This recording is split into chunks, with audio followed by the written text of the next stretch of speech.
Everyone, welcome back to our podcast with the Exo18 leadership team. This is Kelly Yay. Sherpy. I've got our two co-founders, Ed and Christy Ivy, with me here today. And Hello. I know we're excited to dive in, Yeah, right? we are. And I feel like we're starting to become pros at this. Oh my goodness. Pretty much, I mean, basically. pretty much. We're just owning it. We're going with it. We're going to go with it. Yeah, it's awesome. We're going to go with it. Well, we're excited to have you back listening and joining us today. Ed and Christy, we talked a little bit about kind of who we are and how Exo18 got birthed, or, kind of the origin of kind of what we do and the importance of it. But really, we're going to dive in a little bit today, a little bit more on this episode about Exodus 18 and why. The why. Why everyone needs a Jethro. That's right. That's good. Yeah, that passage, and I shared in the last episode, Exodus 18 has had such an impact on my life and leadership for almost 30 years. And it's because I love the principles of it. Mm. If just in a nutshell, because I know we have listeners that really don't understand, what Exodus 18, it's one of the profound leadership passages in the Bible. And it's the story of Moses. He's leading the Israelites and he's trying to do everything himself. Mm. He's trying to take care of the needs of the people, their quarreling, their arguments. And so he's set himself up in a position where he's working morning till night, addressing, dealing with, judge, jury, all of those kind of things. Not Judge Judy. Not Judge Judy. No, judge, jury. Judge, jury. Judge and I just wanted to clarify. Yes. But I wonder if he had some Judge Judy moments in that. Surely he did. Right? Yeah. Surely. And we can see, just later in the passage, he was exhausted. He's tired from the process. He's tired. The people are tired. There's frustration. And so I do think there's some humor in this, because you have Moses in this position, right? And kind of at the end of his rope a little bit. Who has seen God? Who's seen God? But the irony is now all of a sudden it's his father-in-law, We could probably sit right there for a minute, right? Camp out on in-laws. But yeah, it's the fact that it's his father-in-law. And I'm just wondering if he's like, oh my gosh. But it was his father-in-law, Jethro, that came along, sat with him. And one of the things I like about this passage is that Jethro sat and listened and was amazed, first of all that God was doing and had already done. He celebrated with Moses. Moses, incredible. Moses told him the story and, all of that. And so Jethro spent some time celebrating. And then Jethro just takes a moment to begin to kind of unpack some of what he sees. And in the process of that, helps develop strategy, helps Moses begin to see the necessity for building a team, which we're going to talk about in some near future podcast episodes, but the importance of building team and putting the right people in the right positions, and the character counts and all of those things. And so I love this because it really at its very core is the importance of everybody needing a Jethro. Mm-hmm. Like everybody, if you're a leader in any organization, you need a Jethro. 100%. You need a Jethro. Absolutely. And when it comes to the church world, here's the crazy part on this. When it comes to church world and even let's say Christian NGOs or what, the issue was not spiritual. Mm-hmm. It was a structural issue. Yeah, that's good. Good point. Not spiritual. And so, and that's why this is so critical for leaders today, because they at times and moments they attach everything to the spiritual, and sometimes it's not as spiritual. We've been in some amazing churches, and we're working with some amazing churches, and all of that. And there's passionate worship, there's passionate preaching, there's incredible programs going on, great things are happening. There's open communication between God and the leader. Yeah, and they're rah, rah, rah. There's, the church is excited, but there's no growth. Mm. And they're shaking their heads, trying to figure out why isn't the church growing? We have a lot of good components. We have a lot of good things. It's not spiritual. Sometimes it's just structural. And in this particular sense, it's Jethro coming along saying, Moses, I want to help you. I want to come alongside of you and help you figure some things out. So that's kind of at the core of what's happening in this. I could keep talking about it, but Ed, when you shared that, guys are they're on the front lines. They're dealing with the problems in front of them that are presenting themselves, as in Moses's situation. And they're trying to address all of those problems in the day head on. Yeah. Okay. And you said that was a structural challenge. Why? Well, part of the reason is because the leader will kind of sit in a certain place of leadership, and there's a resistance of embracing any type, I say change, or embracing somebody from the outside to give them another perspective. Why is that? Ego. I mean, there's a lot of reasons. Right? There's a Or million ways we maybe could. fear attached. Fear's attached. There's this sense that, I need to be the guy. I've been hired to be the guy, or quote unquote, the girl to be able to lead this. And there's an expectation that, and there's just this lack of vulnerability. But here's the thing. And I share this from time to time. If you look at the greatest performers in the world, the people that are at the top of their game, business and church world, nonprofit world, the greatest athletes. I was going to say, I feel like it's time for a sports reference This is right a here. sports reference right here. Even athletes, if you're a top performer, chances are you have somebody that has come alongside of you. Whether it's a coach, a consultant, another leader, a peer, that has been there. But there's that commonality. And, I remember a while back just reading about some of the, Fortune 500 CEOs. They all have multiple people around them that are helping them. A Tiger Woods. A Tiger Woods had amazing coaches, the Butch Harmons that came along the way, that here's the world's greatest golfer, and you have a guy that's standing in front of him on the practice range before a round telling him, Tiger, let's fix this. Let's fix that. This, even all the way, here we go with the sports analogies, My favorite. Let's run with it. What's your My favorite? favorite. It's, I mean, let me get really down into it. A caddy, if you're a golfer, a caddy for these guys that just say, hey, I think this is the best selection. I'm seeing something that you don't see. And that's what happens in this passage. Moses was so ingrained in what was happening that he couldn't see what was really taking place. And that's kind of that Jethro Moses principle, being able to see. And here's the other thing that took place. Because that was happening, if you look at what was taking place, what happened is there was a bottleneck. Right. So that would be another why. So there's kind of there's two whys going on here. Why doesn't the leader open their self up to a Jethro? And then why is this not a good model? Yeah. Why it's not good, or what's happening as a result of it. Right. Because what happens is bottleneck. And it's not sustainable. And it's not sustainable. Right. And when you say, sorry, Kelly, I know you're good, but when you say, talk about it, because, you're working with a lot of churches, and you've been doing that, with Exo18, and you've been doing strategic growth plans with organizations. Don't you find that these principles really ring true, especially when it comes to some of the bottleneck? Right. Absolutely. I would say if you want to frustrate your team, create a bottleneck. Yeah.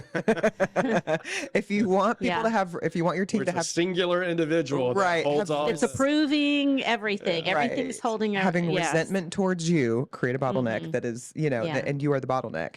I remember even just, this is a secular example, but a business that I was working with, and their founder and CEO was also the one that was doing all of the technology setup. So they would We're hire. giggling because, I mean, that technology is an important piece It is. in anything we do now. But they would hire someone and they couldn't even get Onboard them. started. Yeah, because the CEO was setting up their computer. Yeah. And I know that sounds so silly, Not sustainable. but again, Is he going to be in the office this week? I really need my computer set up. right, exactly. But sometimes those things happen with growth. Right. Is that you bootleg it and you start up, right? As a startup, you kind of do everything when you're Yeah. just getting off the ground. And there's some things you're more passionate about. Maybe he really loved doing it. Yeah. And that's not saying, there's times that we've worked alongside of leaders and they just really like doing some of the things they're doing, Absolutely. which we get and we Yeah. validate, Right. but But it's not sustainable it's as you not grow. sustainable. Well, and I think even then what happens is that as growth happens, you naturally kind of get pulled into the weeds, Mhm. and then the demands on you get greater and greater. And it can be really hard to get your head above the weeds and keep casting vision, right? That's Keep right. dreaming, Yeah. keep leading Right. rather than micromanaging details. Right. It's really easy for that to happen. Because you've got to have margin Hmm. to be a visionary, to be a creative visionary. You have to have margin. Right. And if you're fixing all the tech issues, Or whatever that may be, right? or as Moses was, Dealing with the people's complaints. just in every trial, Yeah. every single absolutely. trial. Well, because Moses had this amazing ability to hear God and lead. Absolutely. And now he's managing. right. I mean, he had moved into a management position Mhm. Right. and he's like, "Oh, man, Which could be a future podcast. which could be a future podcast. could. That might be a great podcast. How do And- leaders find themselves in that managing position? Yeah, and I was just recently with an amazing church and great multi-site church that bunch of campuses, all of that, and the pastor was actually expressing some of this, Mm. because he's a great leader, and he finds himself just from the challenges of the last couple of years, he finds himself now in this place of having to be involved in management related areas of ministry, and everybody calls it down in the weeds, but all of a sudden he had the ability for a long time to fly high and be the entrepreneur and dream, and now all of a sudden he's like dealing with things that he hasn't dealt with before, and just there's a frustration, and in the midst of all of that, a lot of great things taking place. Right. But it goes back to, and I loved his heart, and I really loved his spirit, because he even said, Ed, I needed somebody to help me see what I can't see. I know I'm in it, and I'm sure Moses like, I know I'm in it, but this is just not my wheelhouse. Right. This is not what you just set it up, Ed. So how, when leaders find themselves in that place, how do they get out? And you kind of touched on that. Would you kind of unpack that a little bit more? Yeah, I think it goes back to just the value of having somebody step in from the outside. When we do this, we call it a flyover, or I like calling it a temperature check. Let us kind of do a little bit of a physical. What does that even mean when you'll fly in to a church you get an invitation to come Yeah, in? come in, just do an assessment. Kelly calls it an audit. I do. We actually need to. Oh, but we gotta fix our link. I lingo know, on because this. the word audit to me, I'm like, oh, but No, it gives people IRS vibes. But there's value in having somebody else come Yeah. in Yeah. that doesn't have the relational Right. dynamics in place, that doesn't have any sacred cows, Right. That can just come in as an objective third party Yeah. and just give you a real honest assessment of where they think you are, where they think you're at. Yeah. But Right? but I want to just say though, Ed, you do such a great job at this, because you go in and you see great things. You see good things, and you make sure that you are, just as Jethro did, you are celebrating with them. You are highlighting good things that they're doing, and then you come alongside based on their invitation. Yeah. You've got to kind of open yourself up to that conversation. The leader does. Yeah. And you're able to very gracefully share some information that they've asked to hear. So kind of unpack that process a little. Yeah, and it's different. I think so, there are moments where there is an expectation that, one of our team members are going to be able to come in and fix it all in a weekend. Right. It's come in and fix it all. It's been broken for 2 years. We need immediate change. And but the assessment, being able to look at the quote unquote flyover, there are those principles or those areas that begin to just quickly rise to the top. Right. With this particular church that that I'm working with even now, is we were very quickly able to assess kind of what some of the core issues were or the core pain points. And just by listening, and really that's what Jethro did. He listened to Moses. Said, let me talk to me about what's happening. Let me gather the information. I'm not just here. What to an tell amazing you. concept, Yeah. just to listen. Yeah, I'm not here, and that's I even told Pastor, you talk to me about what's going on. And in the course of those conversations, there were key things that he said over and over and over and over and over. And I finally just said, "Have you noticed that you've said this?" He's like, "Man, yeah, no."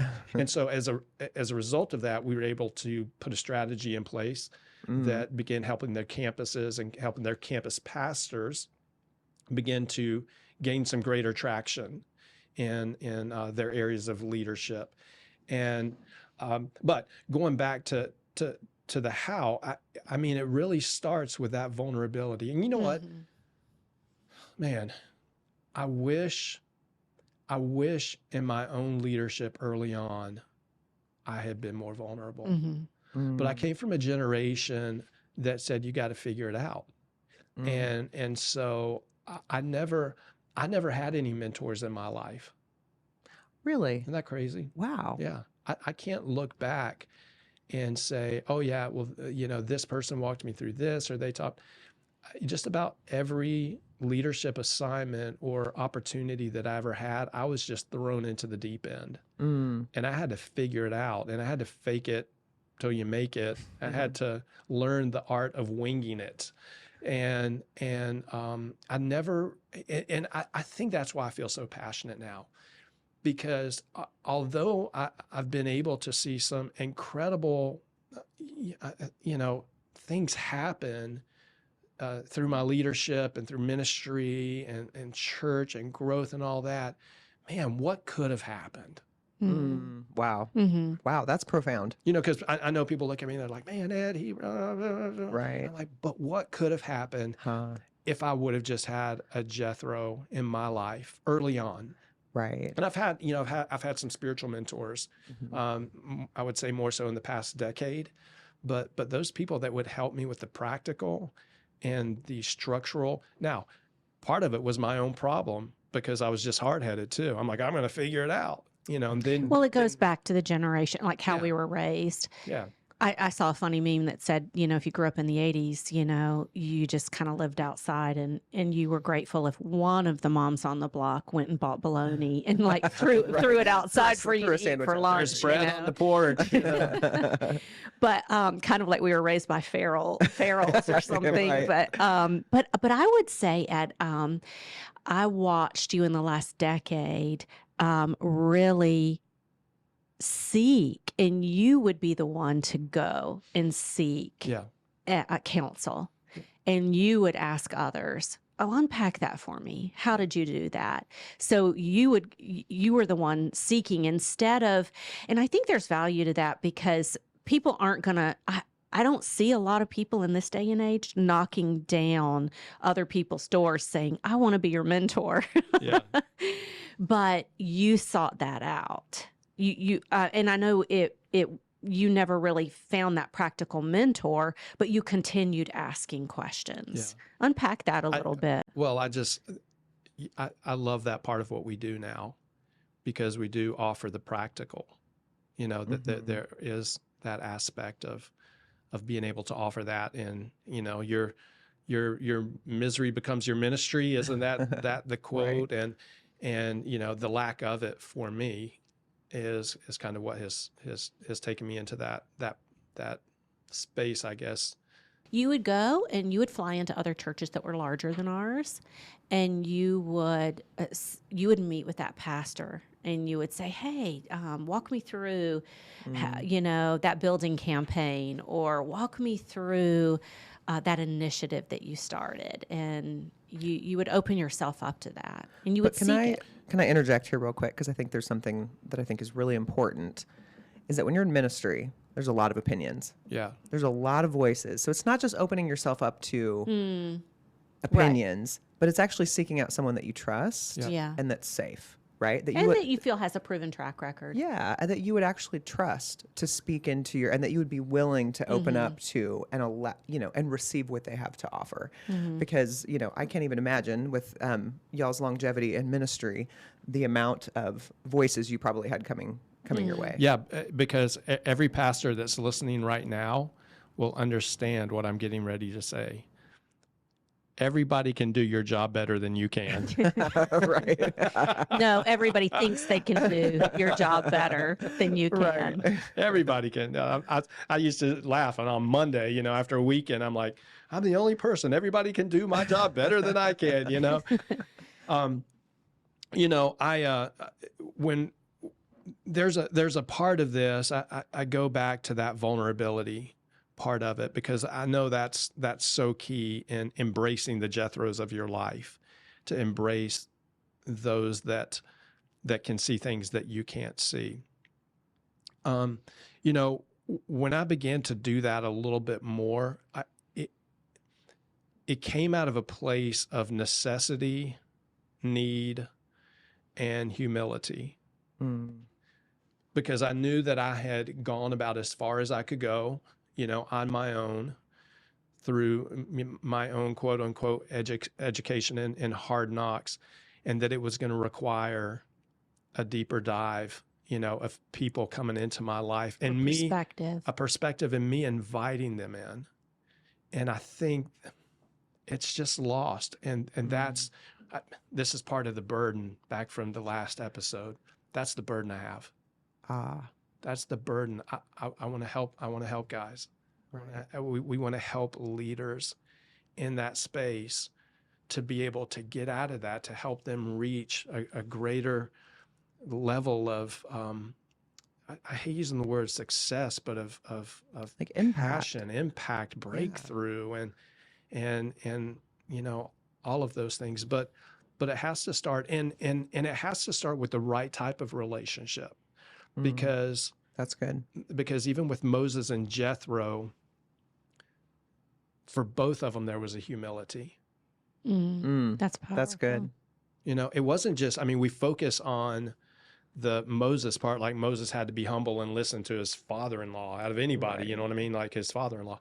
But Jethro had to walk with some humility also. And I love even how Jethro shared and talked. It wasn't demeaning. It wasn't condescending. It was an encourager coming along. Let me just come along. Hey, you're going to get the credit for this win. This is your win. This is your thing. And the last thing, I know we'll want to wrap up here in a minute, but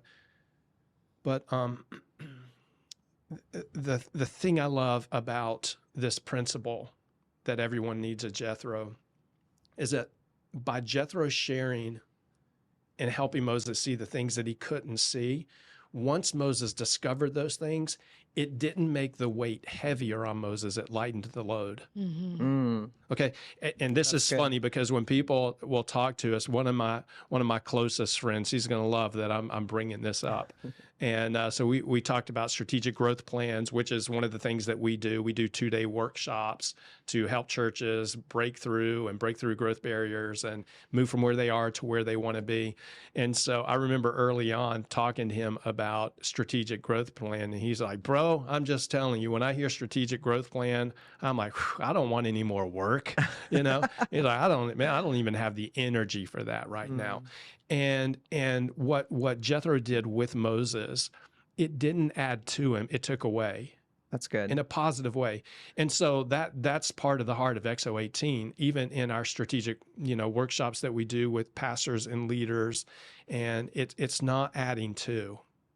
It's saying, let us help you figure out the structural needs and put systems in place and build team to take away from some of the weight that you feel. Right. Oh, that's good. To help, let's spread this weight and responsibility out so that it's not you overseeing a strategic growth plan. No. We're going to build a team and put a team in place that's going to allow you now to function and do the things that you're best at, which for Moses, he needed a team. He needed to be able to hear from God and lead the people.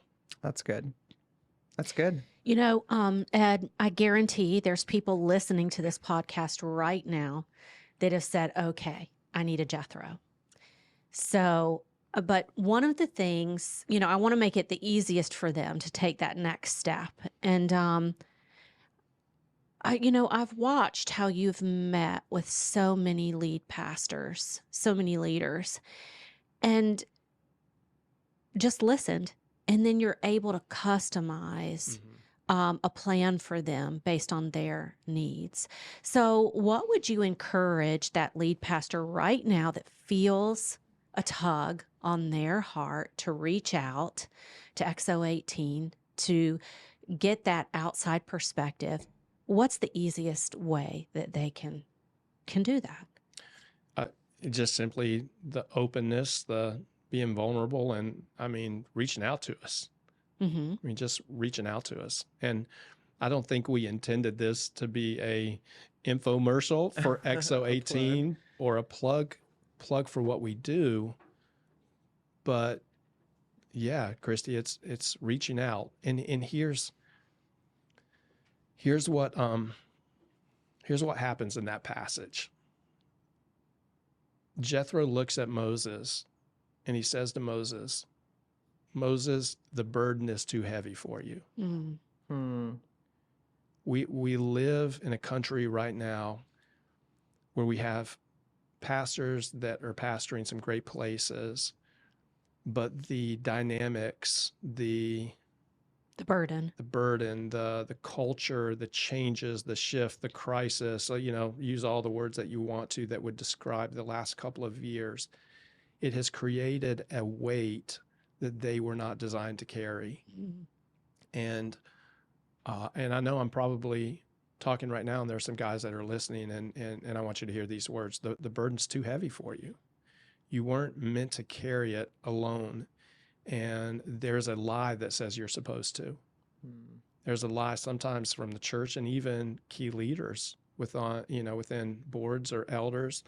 And it's an expectation that you should be the only guy to do all that. And it's just not biblical.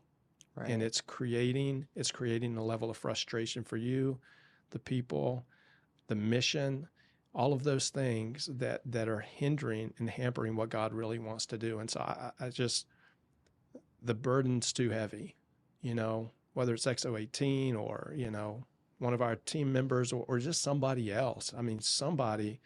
Find somebody that can come alongside of you and help you see things that you don't see and be open and willing to change some of those things.